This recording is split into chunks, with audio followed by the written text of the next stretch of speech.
Want to learn both Mehndi and sketching from scratch? Let's begin. Day 3 challenge together. Hi everyone, welcome to your third day of this creative journey where you'll learn beautiful Mehndi designs and realistic sketching step by step. First, let's start with Mehndi.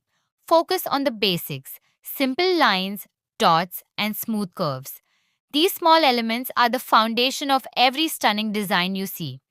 Take your time and practice steady hand movement. Try drawing straight lines, then move to curves and tiny floral patterns. Don't rush. Control is more important than speed. Now, let's move to sketching. Every great portrait starts with light outlines. Begin with basic shapes and keep your pencil strokes soft and gentle. Focus on proportions, the eyes, nose, and smile. Notice how shading adds depth and brings the face to life. Start light, then slowly build darker tones.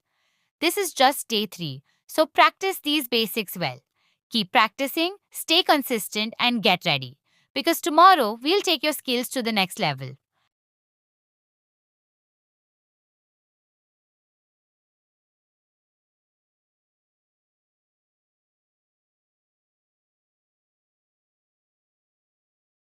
Follow us for more easy drawing secrets.